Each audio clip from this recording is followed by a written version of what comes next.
Profetas e Reis, capítulo 57. Reforma. Solene e publicamente o povo de Judá se comprometera a obedecer à lei de Deus. Mas quando a influência de Esdras e Neemias esteve por algum tempo ausente, houve muitos que abandonaram o Senhor. Neemias havia voltado para a Pérsia. Durante sua ausência de Jerusalém, desenvolveram-se males que ameaçavam perverter a nação. Os idólatras não apenas haviam conseguido firmar pé na cidade, mas contaminaram por sua presença o próprio recinto do templo. Através de casamentos mistos, tinha surgido um parentesco entre Eliasibe, o sumo sacerdote, e Tobias, o amonita, acérrimo inimigo de Israel. Como resultado desta aliança ilícita, Eliasibe permitira a Tobias ocupasse um apartamento anexo ao templo, o qual era usado anteriormente para nele se recolherem o dízimo e as ofertas do povo. Por causa da crueldade e traição dos amonitas e moabitas para com Israel, Deus havia declarado por intermédio de Moisés que eles seriam para sempre separados da congregação do seu povo. Em desafio desta palavra, o sumo sacerdote tinha lançado fora as ofertas armazenadas na Câmara de Deus, a fim de que houvesse lugar para esse representante de uma raça proscrita. Não seria possível mostrar maior desprezo a Deus do que conferir favor semelhante a este inimigo de Deus e da sua verdade. Ao retornar da Pérsia, Neemias soube da ousada profanação e tomou de pronto medidas para expulsar o intruso. Muito me desagradou, ele declara, de sorte que lancei todos os móveis da casa de Tobias fora da câmara. E ordenando-o eu, purificaram as câmaras, e tornei a trazer ali os vasos da casa de Deus, com as ofertas de manjares e o incenso. Não somente havia o templo sido profanado, mas as ofertas tinham sido mal empregadas. Isto tinha tendido a desencorajar a liberalidade do povo. Haviam perdido seu zelo e fervor e relutavam em pagar o dízimo. A tesouraria da casa do Senhor estava pobremente suprida. Muitos dos cantores e outros empregados nos serviços do templo, não recebendo sustento suficiente, haviam deixado a obra de Deus para trabalhar em outras partes.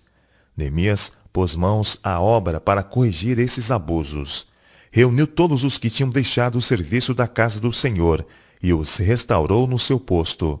Isto inspirou confiança ao povo, e todo Judá trouxe os dízimos do grão e do mosto e do azeite aos celeiros.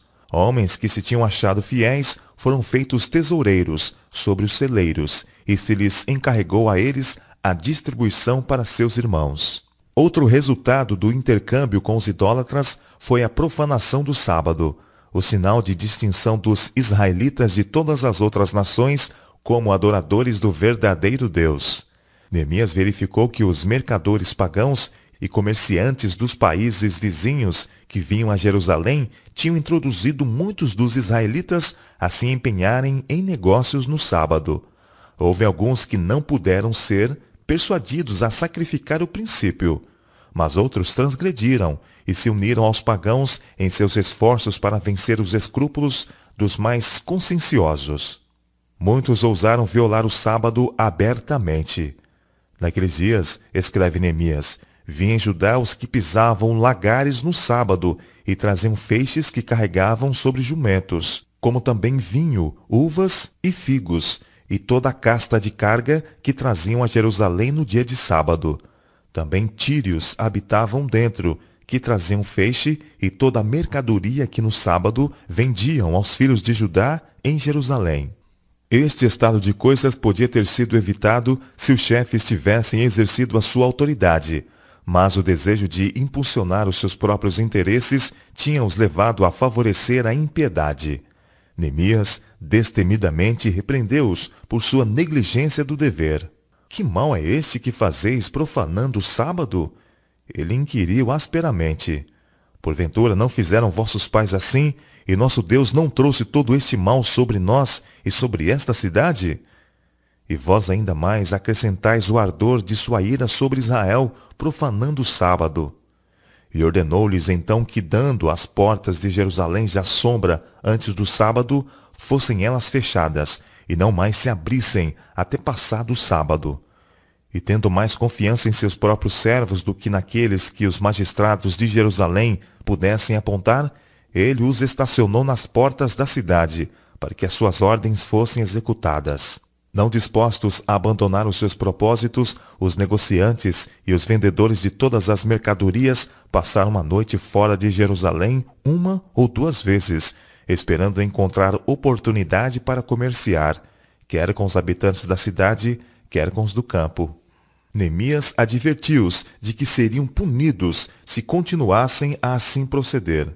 Por que passais a noite defronte do muro? Ele perguntou. Se outra vez o fizerdes, hei de lançar mão de vós. Daquele tempo em diante, não vieram no sábado. Também ele mandou aos levitas que guardassem as portas, sabendo que imporiam mais respeito que o povo comum, pois que de sua íntima relação com o serviço de Deus, era razoável esperar que seriam mais zelosos em exigir obediência à sua lei. E agora Neemias voltou sua atenção para o perigo que ameaçava Israel, representado pelas uniões matrimoniais e a associação com idólatras.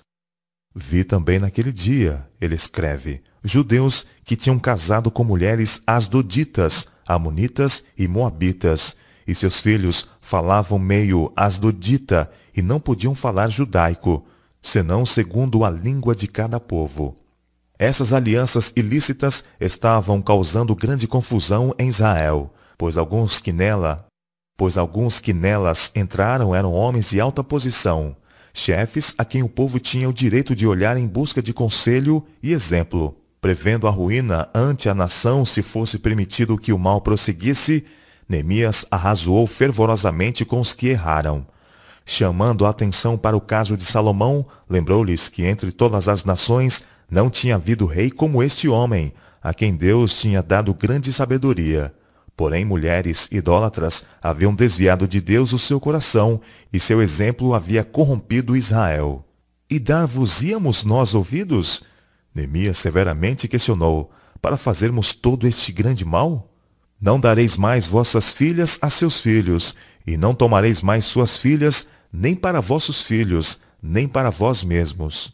Sendo-lhes apresentadas as ordenações de Deus e ameaças, e os terríveis juízos que visitaram Israel no passado, por causa deste mesmo pecado, sua consciência foi despertada, e teve início uma obra de reforma, que desviou a ira ameaçadora de Deus e recebeu sua aprovação e bênção. Alguns houve no sagrado ofício que pleitearam por suas esposas pagãs, declarando que não poderiam separar-se delas. Mas nenhuma distinção foi feita, nenhuma consideração foi mostrada por classe ou categoria. Quem quer que entre os sacerdotes ou chefes que recusasse cortar suas relações com idólatras, era imediatamente separado do serviço do Senhor. Um neto do sumo sacerdote, havendo casado com uma filha do tristemente célebre Sambalá, não foi apenas removido do ofício, mas prontamente banido de Israel. Lembra-te deles, Deus meu. Neemias orou, pois contaminaram o sacerdócio, como também o concerto do sacerdócio e dos levitas. Quanta angústia de alma esta necessária severidade custou ao fiel obreiro de Deus. Somente juízo revelará. Houve uma constante luta com elementos opositores, e somente com jejum, humilhação e oração o progresso foi conseguido. Muitos que tinham casado com idólatras escolheram acompanhá-las ao exílio, e a estes, juntamente com os que tinham sido expulsos da congregação, uniram-se os samaritanos. Nesta direção, alguns que tinham ocupado altos postos na obra de Deus encontraram seu caminho, e depois de algum tempo lançaram sua sorte com eles. Desejando fortalecer esta aliança, os samaritanos prometeram adotar mais amplamente a fé e os costumes judaicos, e os apóstatas, determinados a superar seus antigos irmãos, erigiram um templo no Monte Gerizim, em oposição à casa de Deus em Jerusalém. Sua religião continuou a ser um misto de judaísmo e paganismo, e sua pretensão de ser povo de Deus foi uma fonte de cisma, emulação e inimizade entre as duas nações de geração a geração. Na obra de reforma a ter lugar hoje, há necessidade de homens que, como Esdras e Neemias, Não obscureçam ou desculpem o pecado, nem se esquivem de vindicar a honra de Deus. Aqueles sobre quem repousa o fardo desta obra não se sentirão em paz quando o erro é praticado, nem cobrirão o mal com o manto da falsa caridade. Eles se lembrarão que Deus não faz acepção de pessoas e que a severidade para com uns poucos pode representar misericórdia para com muitos. Lembrar-se-ão também de que o Espírito de Cristo deve ser revelado naquele que repreende o mal. Em sua obra, Esdras e Neemias se humilharam perante Deus, confessando os seus pecados e os pecados do seu povo, e pleiteando perdão como se fossem eles os ofensores. Pacientemente labutaram, oraram e sofreram. O que tornou mais difícil a sua obra não foram as hostilidades abertas dos pagãos, mas a oposição secreta de pretensos amigos, que, colocando a sua influência a serviço do mal, aumentaram 10 vezes o fardo dos servos de Deus. Esses traidores forneceram os inimigos do Senhor com material para ser usado em sua guerra contra o seu próprio povo. Suas más paixões e rebeldes desejos estavam sempre em conflito com os claros reclamos de Deus. Os sucessos que acompanharam os esforços de Neemias mostram o que a oração, fé e ação sábia e enérgica podem realizar. Neemias não era sacerdote, não era profeta, não fez praça de altos títulos. Ele era um reformador surgido para um importante tempo. Seu alvo era pôr o seu povo em harmonia com Deus. Inspirado com grande propósito, ele pôs cada energia do seu ser na sua realização. Alta e irredutível integridade marcou os seus esforços. Ao entrar em contato com o mal e a oposição ao direito, tomou posição tão determinada que o povo foi despertado para trabalhar com vivo zelo e coragem. Eles não podiam mais que reconhecer sua lealdade, seu patriotismo e profundo amor a Deus. E vendo isto, sentiram-se desejosos de segui-lo aonde ele os levasse. Diligência numa atividade apontada por Deus é uma importante parte da verdadeira religião. Os homens deviam apoderar-se das circunstâncias como sendo instrumentos de Deus com que executar a sua vontade. A ação pronta e decisiva no tempo certo alcançará gloriosos triunfos, ao passo que delonga e negligência resultam em fracasso e desonra para Deus. Se os líderes na causa da verdade não mostram zelo, se são indiferentes, vagos, a igreja será descuidada e indolente e amante dos prazeres. Mas se são cheios de santo propósito para servir a Deus e a Ele somente, o povo será unido, esperançoso. A Bíblia se sobressai em contrastes vivos e evidentes. O pecado e a santidade são postos lado a lado, para que, considerando-os, possamos fugir de um e aceitar o outro. As páginas que descrevem o ódio, a falsidade e traição de Sambalá e Tobias descrevem também a nobreza, devoção e altruísmo de Esdras e Neemias. Somos deixados livres para escolher a quem queremos imitar. Os terríveis resultados da transgressão das ordenanças de Deus são postos em contrastes com as bênçãos da obediência. Nós mesmos devemos decidir se queremos sofrer as consequências de um ou desfrutar o gozo do outro. A obra de restauração e reforma, realizado pelos que voltaram do exílio sob a direção de Zorobabel, Esdras e Neemias, apresenta o quadro de uma obra de restauração espiritual que deve ocorrer nos últimos dias da história da terra. O remanescente de Israel era um povo débil, exposto à vindita dos seus inimigos. Mas, por intermédio deles, Deus se propôs preservar na terra o seu conhecimento e de sua lei. Eles foram os guardiões do verdadeiro culto, os guardadores dos santos oráculos. Variadas foram as experiências que tiveram na reconstrução do templo e dos muros de Jerusalém. Forte foi a oposição que tiveram de enfrentar. Pesada foi a carga levada pelos líderes nesta obra.